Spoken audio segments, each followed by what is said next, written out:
Au-delà du Parlement, on parle des femmes politiques en général, des femmes même au sein des partis politiques. On peut quand même considérer que ce soit pour les participations sur les plateaux télévisés où on débat souvent des questions qui concernent tous les Camerounais, que ce soit pour des conférences de presse données et tout ça, il n'y a pas beaucoup de femmes quand même au sein des partis politiques en général qui osent prendre la parole en public et faire passer leurs idées. Comment est-ce qu'on peut l'expliquer, Marianne Ekaner? Vous savez, le plus grand parti politique qui semble être le parti qui n'a pas encore sorti de sa tête, qui ne sont plus ce n'est plus le parti unique, a dans sa structure une sous-structure, l'organisation des femmes du RDPC. Voilà. Comment est-ce possible? Qu'est-ce qu'on renvoie à la population? Les femmes ne sont pas des êtres à part, ce sont des hommes à part entière. Donc c'est à ce parti qui semble se dire le plus grand parti du Cameroun de donner l'exemple. Vous savez, en 2000, au sommet de l'ONU fixant les objectifs du millénaire, il y avait au 5e point l'égalité homme-femme qui devait être arrivée en 2015. Gender equity. 2015. En 2004, le président Biya, lors de la campagne électorale, a dit « Je respecterai ce point 5 ». On arrive en 2015. Il s'est dit « Ah, je n'ai pas respecté les autres points. Que je prenne au moins ce point-là. » Et il a demandé les 30% au Parlement. Mais alors, il était question que ce soit légiféré. Là, il a fait de façon discrétionnaire, comme si c'est une magnanimité. Oh, je vous donne 30%. L'Assemblée n'en a pas discuté. On n'en a pas fait une loi. Ça veut dire quoi? Ça veut dire en clair, ça ne représente rien. Ce n'est pas une loi. Alors, ces femmes qui sont à l'Assemblée, bravo. Mais c'est un saut quantitatif, pas qualitatif. Parce qu'il y a des femmes, je vous assure, il y a des Camerounaises compétentes. Que si elles étaient il y en a dans les quartiers, au marché, partout. Mais alors la question justement, Marianne Ekaner, oui. Vous le faites. En général, quand vous êtes invité sur le plateau, vous le faites. Et il y a d'autres femmes, toutes les femmes qui sont présentes sur le plateau le font, mais il y a beaucoup d'autres femmes qui n'osent pas le faire, même au sein des partis d'opposition souvent, qui ne veulent pas prendre la parole en public et promouvoir leurs idées. Oui, mais comment on peut avancer? On a parlé de Madame Foni. Oui. C'est l'exemple qui amène que les femmes qui sont le casier se disent, tiens, voilà une femme qui vient de la société, la sous-classe, les kingdoms, qui se retrouvent à ce niveau. Madame Foni a été pour moi, peut-être pour beaucoup d'autres femmes, l'exemple type d'une femme qui est partie de rien, qui a bousculé. Elle est la seule femme. Elle a été la seule femme présidente d'une sous-section où il y avait hommes et femmes. D'accord. Elle s'appelait d'ailleurs elle-même la seule femme homme d'affaires. Sinon, les autres femmes, c'est uniquement le réseau, la femme de, la sœur de, le réseau de tel, le réseau de tel. Comment voulez-vous que si vous êtes coopté par un réseau, vous n'obéissez pas au réseau. Vous n'obéissez pas au réseau. Cela vous ôte toute liberté de réfléchir. Ça pose la question de comment est-ce que ces femmes rentrent dans le jeu politique. C'est pour ça que je demande aux Camerounaises, à nos sœurs, que les femmes qui sont à l'Assemblée, si elles ne peuvent pas se battre pour nous, mais ne leur donnons plus nos voix. D'accord, merci. Docteur Yvette Malala. Oui, vraiment, je crois que mes sœurs sur le plateau, on dit l'essentiel, c'est qu'il ne faut pas demander à ces femmes ce qu'elles ne peuvent pas nous donner. Vous ne pouvez pas avoir passé des décennies à applaudir pour les hommes, et puis à un moment, ces hommes vous gratifient en vous mettant quelque part, et vous voulez venir aller à l'encontre du système que ces hommes ont créé. Quel système? Celui qui refuse la compétence. Voilà. Celui qui refuse catégoriquement la compétence, la compétitivité. Rappelez-vous, il y a eu tout un débat au moment des élections où on disait les femmes ont été... Vous avez entendu est-ce qu'il y a eu... après, est-ce qu'on a remis... Mais elles sont entrées à l'Assemblée nationale. C'est pour cela que nous sommes encore... Et c'est là... Nous sommes bien à Beijing. C'est là où on se rend compte qu'on est encore dans la voie... Pour l'émancipation des femmes en général, on est encore dans la voie... je crois, la voie de la réforme, et qui n'est pas la meilleure. La voie de la réforme, c'est laquelle? C'est que les femmes sont là, elles attendent d'entrer dans un espace politique dominé par les hommes, et elles croient qu'elles vont inverser la tendance. Vous ne pouvez pas entrer. Le système politique, c'est comme un monstre polycéphale à 1000 têtes. Vous ne pouvez pas entrer dans le ventre d'un monstre pour le sortir vivante. Vous entrez dans le ventre d'un monstre, c'est pour qu'il vous broie. Il vous broie complètement. Donc, en réalité, ces femmes ne peuvent rien apporter. Et c'est pour cela que vous voyez, on a appauvri la voie de la révolution, qui est la voie du militantisme. Vous n'avez qu'à voir le 8 mars. En tout cas, on reviendra sur le Cameroun. Mais quelles sont les pancartes, comme nous en académie? Donc, il faudrait quelles sont les pancartes que nous avons pour dire... Docteur Eva Balana, vous parlez justement de militantisme. Est-ce qu'il faudrait donc, à cette allure, penser par exemple à créer une espèce de parti politique pour la revendication des droits des femmes? Non, ce n'est pas ce qu'on demande. Est-ce que au sein des autres partis, il y a justement des portails, des réseaux, comme vous le disiez, comment inverser la tendance? Est-ce que, regardons ce qui se passe dans le monde. Nous y allons pour acheter de beaux habits, de belles voitures, mais regardons ce qui se passe dans le monde. Vous voyez les partis, dans les partis des autres, il y a un groupement de femmes qui dansent et qui chantent. Quand les hommes politiques passent, on n'a pas besoin de créer un parti pour les femmes. Ce qui se passe, si nous voulons évaluer Béguine aujourd'hui, c'est dans les mécanismes institués. C'est pour évaluer le statut d'un être humain dans toutes les sociétés du monde. Il ne faut pas passer par l'informel, il ne faut pas passer par les hymnes, parce qu'on célèbre la femme depuis longtemps. Il y a des poètes qui ont célébré la femme. Pour évaluer le statut d'un individu dans une société, et donc celui de la femme, il faut passer par les aspects formels du droit, de la politique, de l'économie. C'est par là qu'on analyse le statut de quelqu'un. C'est pas parce que je suis dans un parti politique et que j'applaudis, et que même si nous sommes 5, comme la femme politique a dit, même si nous sommes 5 femmes, vous voyez, nous allons seulement applaudir. Ce sera quantitatif, mais ça sera dans la question éternelle du statut. Je voudrais très rapidement, je vais vous poser une question. Je voudrais juste rajouter que aujourd'hui, on a beaucoup de respect pour Madame Foné. Tout le monde vous dira, c'est une grande femme, c'est une grande militante, c'est une femme d'affaires. Mais est-ce que des gens peuvent vraiment s'asseoir et lister ce qu'elle a effectivement fait sur le plan de la structure de la politique? Quel a été son apport pour faire bouger les lignes? Mais non, on vous dira, elle a été la mascotte, elle a été si. Est-ce qu'elle était dans le bureau politique du RDPC? Est-ce qu'elle était dans un organe où elle avait la possibilité d'influer pour que les décisions de la femme, celles qui sont derrière elle, celles qui l'accompagnent, celles qui militent avec elle, celles qui donnent des voix, puissent avancer? Donc je voudrais dire que de temps en temps, nous sommes une figurine comme ça et on veut qu'on l'accepte. Je voudrais dire on nous applaudit surtout quand on danse bien. Voilà, quand on danse bien. Mais on doit pouvoir travailler à inverser la tendance. Et ça passe aussi surtout par la formation et le militantisme. Parce que si on ne crée pas la révolte sur sa condition de vie, sur pourquoi est-ce qu'on en est arrivé là, pourquoi est-ce que ça ne peut pas bouger, on ne peut pas évoluer. Si on ne fait pas une remise en question. D'accord, Sa Majesté, vous allez peut-être rebondir et aussi répondre directement à la question de ce qu'on peut faire aujourd'hui pour améliorer le statut de la femme. Parce que finalement, c'est la principale question, c'est quel est le véritable statut de la femme mariée, par exemple. Quel est son statut? Est-ce qu'elle est la propriété de son mari ou alors est-ce qu'elle est une femme juste mariée? Rebondir et puis répondre à cette deuxième question. Je ne veux pas rebondir en tant que telle. Ce que je veux dire, c'est que je voulais dire, soyons magnanimes. Je pense que si aujourd'hui les chiffres donnent 30% de représentativité, entre guillemets, des femmes à l'Assemblée ou au Congrès, parce qu'il y a aussi les femmes sénatrices, disons que maintenant qu'elles sont là, elles sont dans le feu, qu'elles écoutent, par exemple, ce que leur collègue a dit, Patricia Ndanjoya, qu'elles se disent, nous y sommes, vaut mieux tard que jamais, asseyons-nous, essayons de nous parler. Et à la prochaine législature, il faut les interpeller, interpellant ces femmes. Peut-être que venez de leurs collègues, ça passera pas. Mais peut-être que venant de nous comme ça, qui n'avons pas, on va pas leur disputer leur siège, on va pas leur disputer quoi que ce soit de représentation par rapport à la nation. Il faut peut-être qu'on leur dise que maintenant que vous y êtes, on vous voit comme les femmes, comme celles qui nous représentent. Allez-y, saisissez-vous de tout ce qu'il n'y a pas et de tout ce qu'il y a et faites quelque chose, créez une émulation pour que vos enfants, filles, puissent en profiter. Parce que nous, on est déjà dans les combats, autres et tout, c'est pas elles que nous attendons pour pouvoir nous exprimer. Parce qu'encore, nous, on est encore plus libres. On parle encore mieux qu'elles. Je l'ai entendu sur cette table et je confirme. Par ailleurs, pour le statut de la femme, qu'est-ce qu'il faut faire? Il faut déjà que les femmes soient conscientes du fait qu'elles sont, quelqu'un a dit, des hommes à part entière. Et quelqu'un d'autre a dit des femmes à part entière. Et je dis, c'est des êtres humains. Chacun a une fonction quand il naît. Chacun a un rôle. Chacun a une mission. Peut-être on ne la connaît pas, on ne le sent pas. C'est comme ça. Même les voleurs, c'est une mission. Parce que pour nous, voler, c'est mauvais.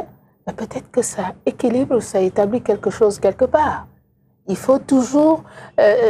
sur ce qu'on vit sur le moment, au moment M, 2 semaines plus tard, ça prend une autre coloration. C'est transformé, ça n'a plus la même valeur. On ne voit plus les choses comme il y a 2 semaines.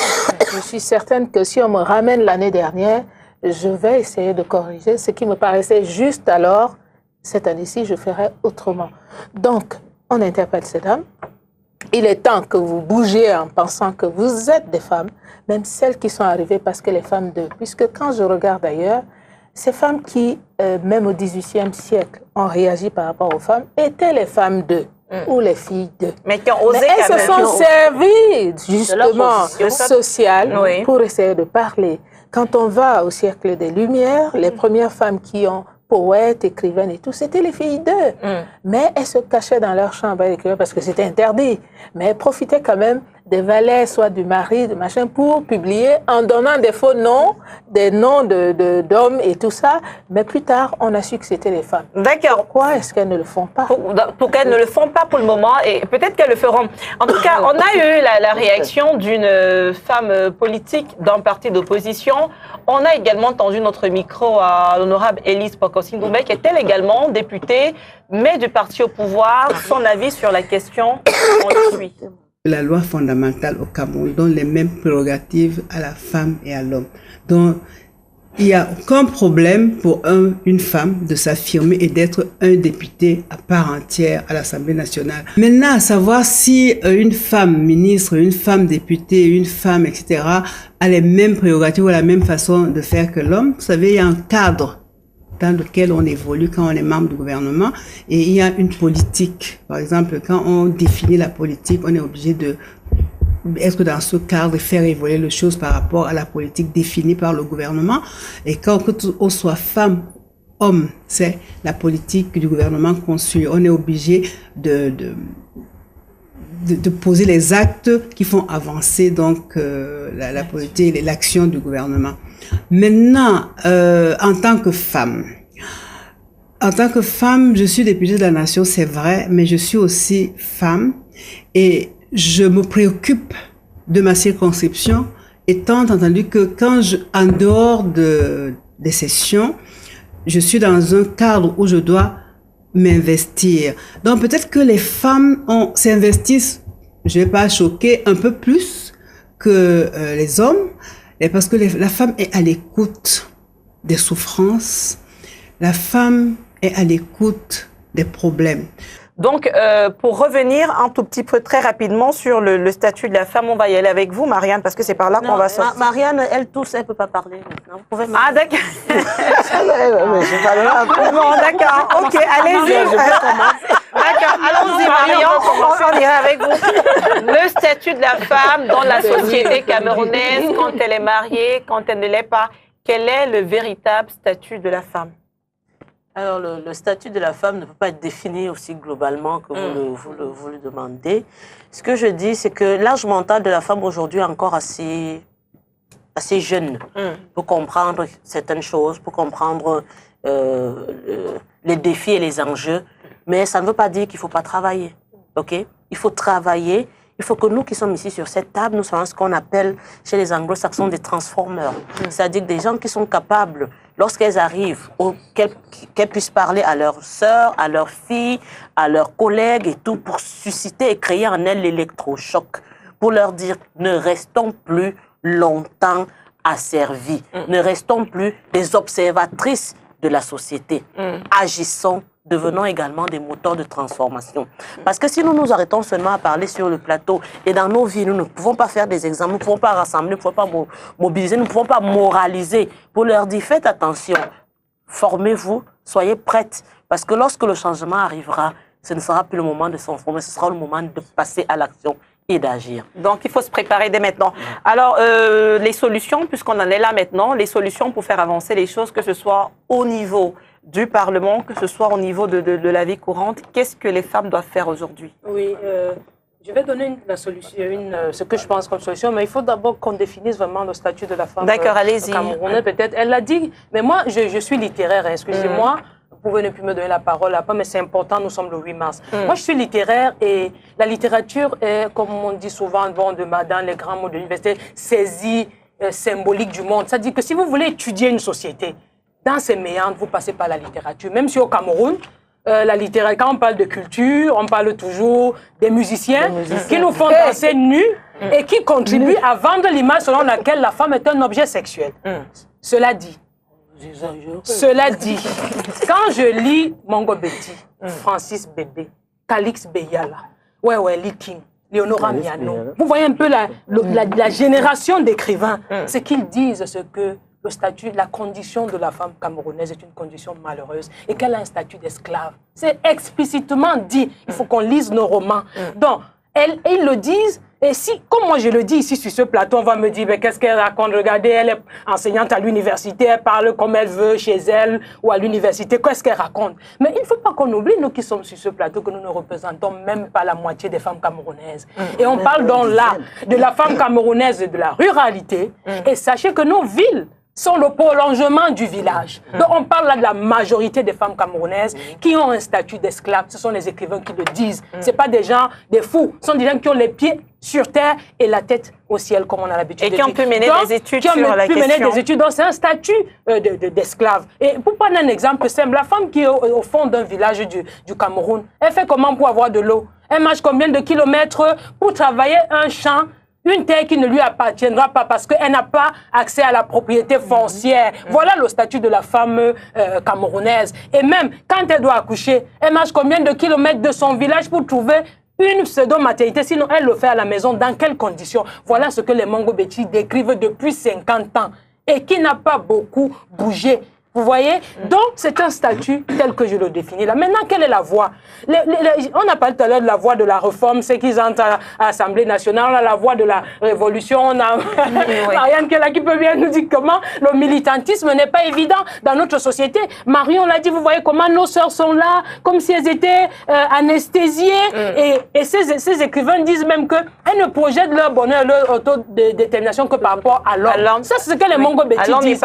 C'est qu'il faut donc faire. Si la voie de la réforme ne marche pas, si la voie de la révolution est bloquée par les hommes politiques, il reste la voie que Marion a si bien définie, la voie de l'éducation. Mais il y a un problème. Il y a une grande limite à cette voie. C'est que nous sommes au Cameroun. Nous sommes dans un pays où les valeurs sont en déliquescence. Et c'est la voie du long terme. Or, nous sommes dans le court terme. Je veux là. Tu me donnes quoi? Je mange quoi? Donc, quand vous allez même aller, je suis à l'université, je suis syndicaliste. Si je vais dans mon village pour réunir des femmes, la femme politique de mon village va venir pour dire, elle cherche quoi? J'ai beau lui dire, madame, je ne cherche rien. Je suis éducatrice. Donc, si il faut cette prise de conscience des femmes pour comprendre qu'on a besoin d'être formés maintenant et être patiente surtout. Être patiente, c'est sur le long terme. Et malheureusement, il ne faut pas qu'on dédouane la femme parce que c'est le 8 mars. Normalement, et malheureusement, cette déliquescence des valeurs, nous y sommes les pieds et poings liés. Et c'est là où ça devient un problème. D'accord. Alors, prise de conscience de la femme, c'est ce que vous proposez, oui. Et vous allez dire quelque chose, Marianne. Une solution justement pour sortir de cette situation. Qui a fait ça? Ben oui. Bon, plus sérieusement, c'est le combat qui précède la loi. Aucun législateur, aucun homme ne va par magnanimité accorder des lois. Aucun sujet. Les sujets s'affranchissent de leur mettre en se battant. Donc c'est le combat que les femmes doivent mener, ne pas attendre de loi. C'est parce qu'on aura le combat, la force dans la rue, qu'on pourra faire bouger les femmes, même amener ces femmes qui sont donc des statuettes à l'Assemblée, à se dire, tiens, il y a des femmes qui bougent à l'extérieur, donc on a intérêt à suivre le mouvement. Oui. Si nous on attend de ces femmes-là, elles ne le feront pas. Donc, éduquons nos enfants, mobilisons-nous pour casser cette porte blindée, que les hommes blindent. Parce que vous savez, il y a déjà une concurrence entre les hommes au niveau politique. Oui. Vous voulez une autre concurrence de femmes. Ils n'ont pas intérêt à faire entrer une nouvelle concurrence plus féroce. Oui. Donc, ils vont freiner les 4 fers. Toujours et toujours. Alors, si on attend, on n'est pas sorti de l'auberge. D'accord. Donc, pour les solutions, voilà. Le docteur Jean-Paul Mbiya, avec qui on va aborder le sujet sur l'IRIC, nous allons rejoindre sur le plateau. C'est le 8 mars, c'est certes la journée international de défense des droits de la femme. Et pourquoi ne pas avoir un avis masculin, puisque vous êtes sur le plateau? Docteur, voilà, on me donne le OK au niveau technique. Bonjour et bienvenue sur ce plateau. Merci de m'inviter une fois de plus. Merci. D'accord.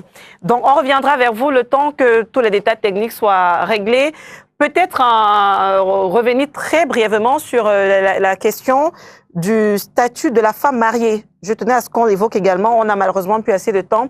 Est-ce que la femme mariée, Sa Majesté Issa Kekwala, est la propriété de son mari au Cameroun? Bien sûr que non, mais des siècles de socialisation dans ce sens-là. Quand vous êtes petite, chez les Douala, on dit que oui, il faut lui apprendre, quand elle ira chez son mari, qu'elle soit appréciée, qu'elle puisse réussir. On éduque la fille en fonction de quand elle sera chez son mari. Qu'est-ce que vous voulez qu'elle pense? Je suis née pour être la propriété d'un mari, voire d'une famille. C'est pour ça que les belles familles, jusqu'à aujourd'hui, ne tolèrent pas du tout qu'une femme ait un avis personnel propre ou puisse voir les choses en fonction de ce qu'elle pense, parce qu'elle n'a pas le droit de réfléchir. D'accord. Donc, bien évidemment, ouais. OK. Et qu'en est-il des veuves? Mais ce n'est pas la vérité, voilà. Marion Bam, qu'en est-il des veuves? C'est plus horrible.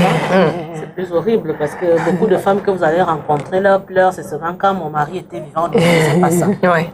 Quand mon mari était vivant, on ne me disait pas ça. Parce que justement, elle n'a plus droit à rien. Certains, dès qu'on annonce le décès de l'époux, la maison est envahie, dévalisée, dévastée et elle n'a droit qu'au silence et après on l'abandonne avec des enfants. Et justement, c'est pour ça que c'est regrettable parce que dans le code de la famille, il y avait beaucoup de choses qui pouvaient permettre que la veuve retrouve une certaine décence dans sa vie. Et qu'elles soient protégées. Parce que parfois, certaines femmes ne sont pas mariées, elles perdent leur époux, ou elles n'ont pas d'acte, elles ont l'acte coutumier et tout. Après, on lui dit qu'elles n'ont droit à rien. C'est beaucoup de peine, beaucoup de douleur. Et c'est pour ça que c'est important que les 30% de femmes à l'Assemblée puissent vraiment nous aider. Dans ce sens-là. Et dans ce sens, moi, je ne suis absolument pas d'accord avec le fait que, bon, on pleure parce qu'on est la veuve. Moi, ma mère, elle a 86 ans, 5 ans aujourd'hui. Elle était veuve. La belle famille est arrivée, elle a dit basta, non. Non, parce qu'elle était mariée. Je suis en train de dire qu'il ne faudrait pas, il faudrait que les femmes aussi se battent parce qu'elles ont les femmes ont des droits, elles le savent. Pourquoi attendre? Beaucoup ne le savent pas. Beaucoup ne le savent pas. D'où la nécessité de l'éducation, alors. D'informer. Elle a dit basta. Elle a 86 ans, basta. On lui a rien pris. C'est un cas minoritaire. Il faut éduquer. Il faut former. Il faut former. Bon, c'est un cas minoritaire. Oui, mais justement. Et même les rites de veuvage, cette humiliation. Ah, mais elle n'a même pas subi, ça l'a dit basta. Non, parce que vous avez... Ah, bah oui, oui, et vous dites la femme peut oser dire basta au rite de veuvage, qui sont quand même souvent assez... Oui, c'est important que je réagisse à cette question parce que il faut, par rapport au rite de veuvage, il faut qu'on sache que ce n'est pas une affaire de l'exagération. Oui. C'est pas une affaire de la tradition. C'est que aucune tradition n'est figée. Donc les choses se détériorent avec le temps. Quand vous regardez ce que nous étudions avec nos étudiants sur les rites de veuvage, en réalité, dans sa structuration, le rite de veuvage a même pour but de consacrer la liberté de la femme. Sauf que... Monsieur, je me permets de vouloir vous ajouter, vous dire quelque chose. D'accord. C'est la princesse, les mauvaises habitudes ont la peau dure. C'est ce qui se détériore, c'est ce qui est bien. Et ce qui se bonifie dans l'autre sens, c'est ce qui est mauvais, c'est ce qui se maintient, c'est ce qui est permanent. Merci. Donc c'est pour dire que les rites de veuvage, en fait, comme ici, on appelle les anthropologues et autres pour le code de la famille, le rite de veuvage en lui-même n'est pas mauvais. C'est-à-dire qu'il consacre la liberté de la femme. On ne va pas décrire dans sa structuration parce qu'on n'a pas le temps. Mais c'est ce que les gens font de ce rite de veuvage. Et c'est pour arriver à quelle conclusion? C'est que la marginalisation de la femme n'est pas le fait, même au Cameroun, de la tradition. Non, c'est une construction historique parce que nous avons rencontré d'autres peuples qui brimaient la femme, qui est venue et chacun récupère cela de sa façon. Parce que quand on n'entoure pas la veuve, prenons juste l'image et elle est importante. Vous vivez avec votre mari pendant 20 ans et un jour il décède.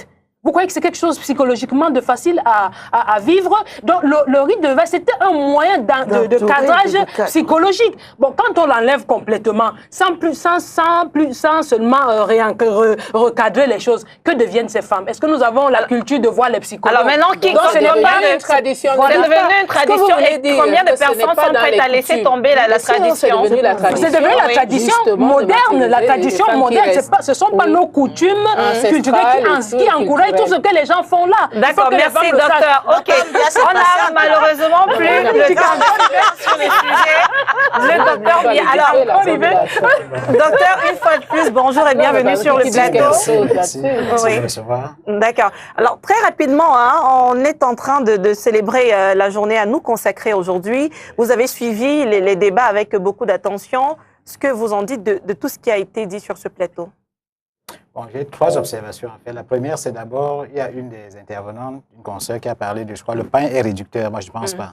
Parce que dans la tradition africaine, en réalité, chaque fois qu'il y a une cérémonie, on achète un tissu pour tout le monde, un pain. Ouais, c'est d'abord, ça rentre dans le cadre de... C'est le côté artistique pour ce qui est de la femme. Maintenant, pour ce qui est des textes juridiques, bon, je m'inscris un peu en faux contre cette histoire de statut de la femme qui est esclavagisée ou quoi que ce soit. Non, ce n'est pas de ça qu'il est question. Bon, il y a 2 textes qui me viennent à l'esprit rapidement.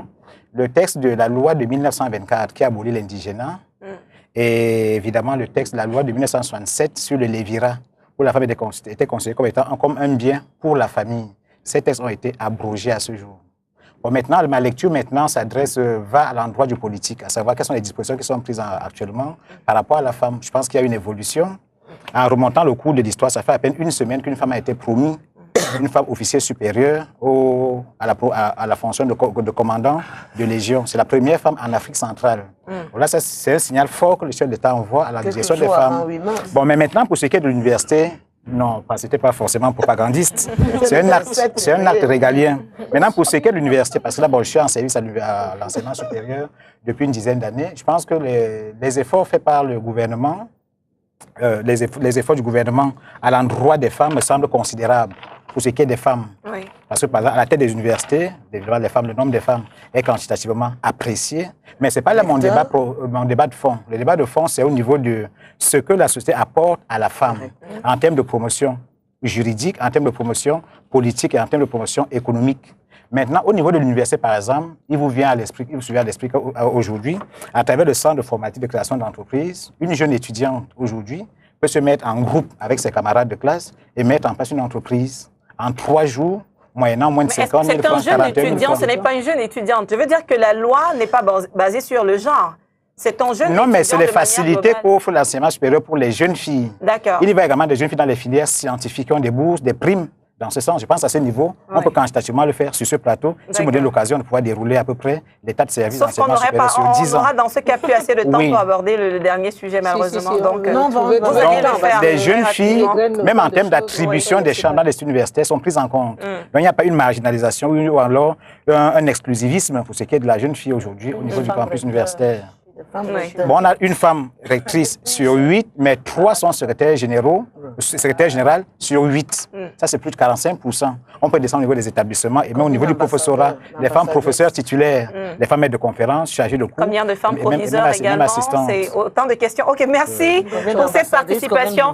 Alors, vous voulez réagir? Oui, je ne peux pas ne pas réagir parce que quand M. Zéro commence à égrener le chapelet de mesures comme ça qu'on ne retrouve jamais dans les pratiques vraies. Vous avez une femme à Douala, une femme est secrétaire générale de l'université, vice-recteur. Vous exprimez un effort que fait le gouvernement. Vous devriez avoir honte.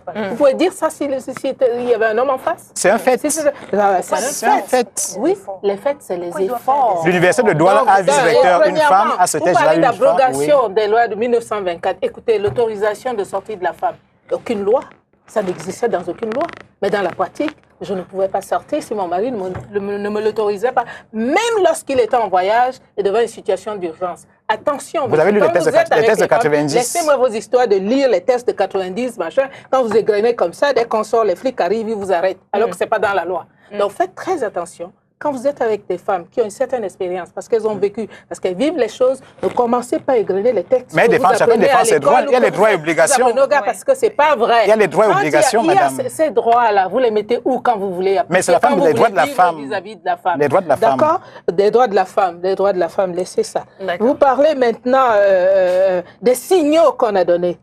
Vous vous rendez compte, il y a une semaine seulement, enfin, la première femme en Afrique centrale. Vous le dites avec fierté. Mais bien sûr, en Afrique centrale, c'est 10 États. Pourquoi votre président ne légifère pas sur la loi des 30%? Pourquoi la première femme en Afrique centrale, commandant de brigade... Les 30% à l'Assemblée nationale, ça a été obtenu comme cela. Mais c'est l'accord.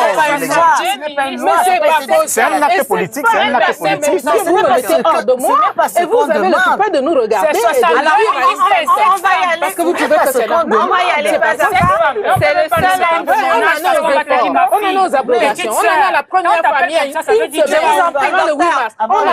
On va y aller pas à pas. Laissez. Merci, Sa Majesté. Alors, docteur Yvette Balana, vous avez quelque chose à relever également sur la participation. Mais vous y allez doucement quand même, c'est le seul homme dont je vais le protéger. En fait, j'ai dit dès le début que c'est insultant, c'est même infantilisant. Parce que comme ils veulent parler de texte, nous parlons des chiffres. On dit qu'en termes de population, les femmes sont quelle quantité par rapport aux hommes?